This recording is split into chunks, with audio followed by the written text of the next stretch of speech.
Hi everybody, this is Brian Pittman for Caterpillar Incorporated, and I'm with the tools and supplies area, which by the way you can reach us out there at cattoolsandsupplies.com.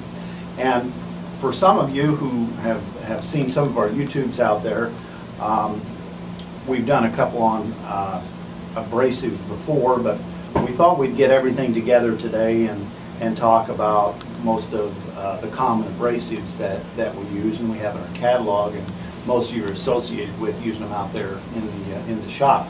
We're going to talk a little bit about groupings, and we're going to talk a little bit about safety also. So hang in there. Here we go.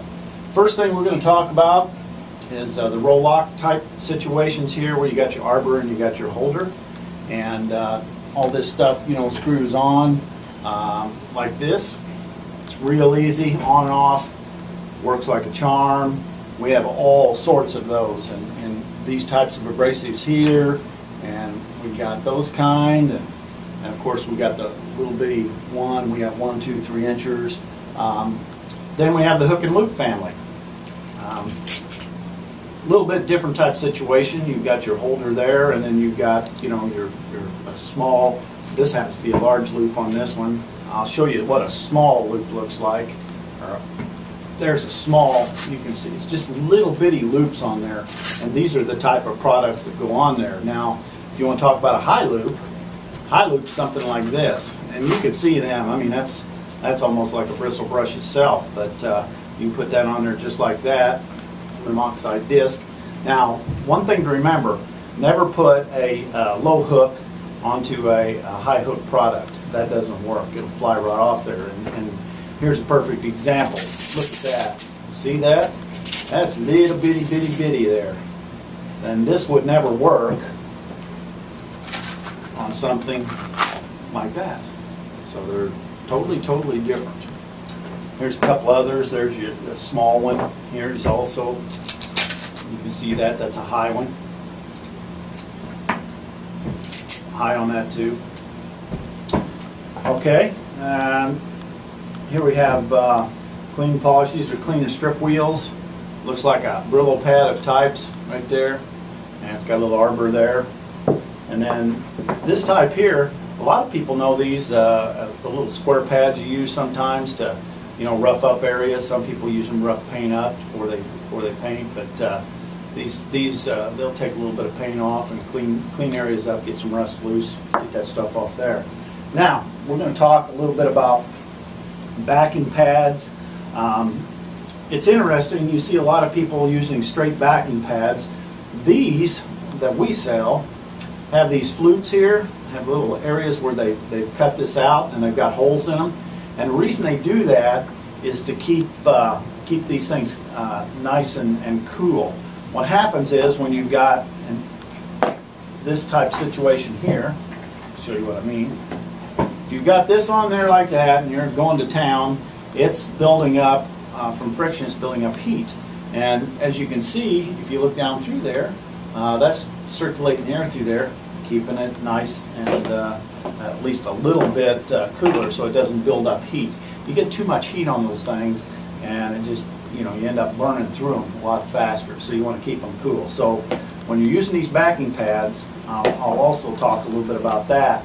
We have safety warning in there, and the safety warning tells you which backing pad to use with these the discs, and it also shows you the RPM you're supposed to run these things at. And most of these with the holders, they'll run anywhere from 8,600 to 13,000 RPMs. So when you get our products, we tell you what to spin them at and which backing pads go on products like this. So always read that, read your instructions, because it's very important. Because when we talk about any type of the abrasives, we always talk about 2 or 3 different things. Number one is the right application. The second one is the right tool to use them with, the right backing pad, the right speed. Okay, speed is very important when it comes to these products. If you don't spin them at the right speeds, they won't work. It doesn't matter what you do, it just won't work. So that's very important. Read those.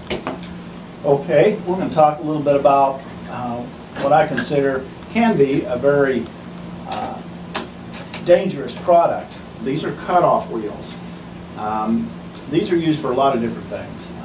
Cutting bolts off, just basically doing a lot of different cutting, anywhere from 30 seconds all the way up to probably like this one right here. I think that's probably about a 16th. But the thing to remember about these is don't elongate the arbor hole here in the middle.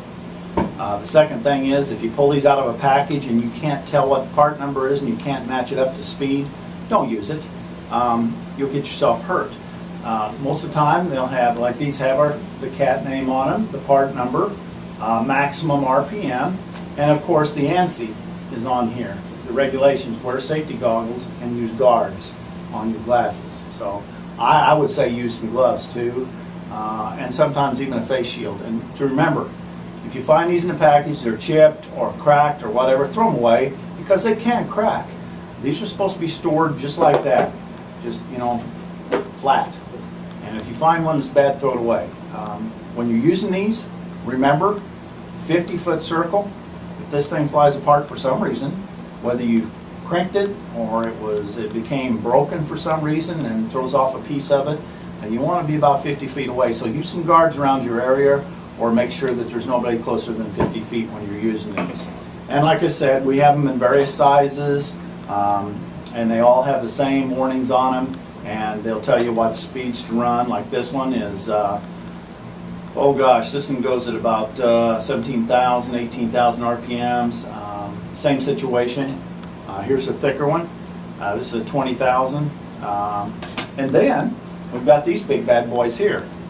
There's a 1U6810, that's a stationary chop saw. And then of course you got this one right here, which is even bigger. This is a 1748912, this is the hose cutting wheel. So, one last thing, talk about these right here. These are great little cutters here. They, you can use these for, a lot of people use them to do head work and cut away little bits of debris at a time. These need to spend somewhere between 18 and 30,000. You can see the flutes in there. The only thing, these are hard carbide, and the only thing that's more robust than these would be diamonds themselves. So, and you get them in all sorts. You get them in a round style, you get them in a Christmas tree style, straight, whatever. These things are very, very useful, and if you use them correctly, they will last a long time. So just remember, these are usually used for die grinders.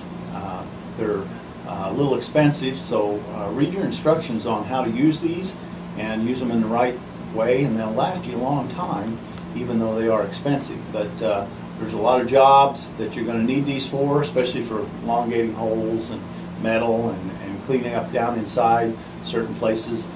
They also have the bigger flutes on them.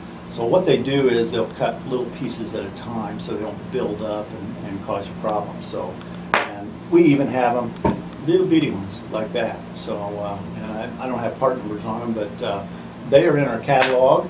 And once again, our catalog is cattoolsandsupplies.com. You can go out there, you can download our catalog, you can look at all the products that we have in there. We have thousands, and various other products like lots of other abrasives, all PPE, which is a type of safety products, whether it be, you know, safety glasses, anything like that, ear protection, whatever.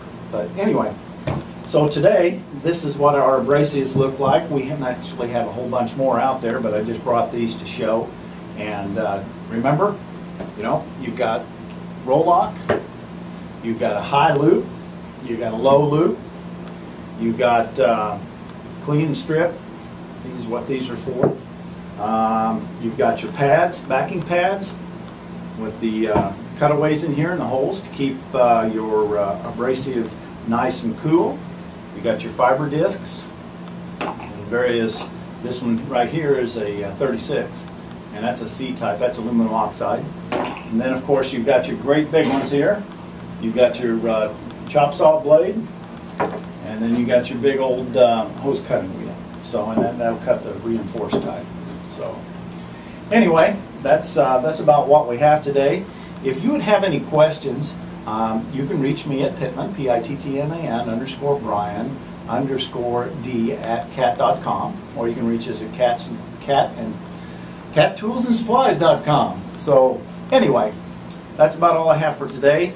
Remember, anytime you're using any of these products, wear some gloves, wear your safety glasses with side shields or goggles. Face shield would be good. Any of those type of safety products, you should use them. We sell them. So anyway, that's all I have for today. Like I said, you can reach me at Pittman, Pittman_Brian_D@cat.com or cattools&supplies.com. Thanks for your time. Be safe out there, and we'll be seeing you again right away. And if you don't have my newsletter, send me an invite and I'll get you on there, okay?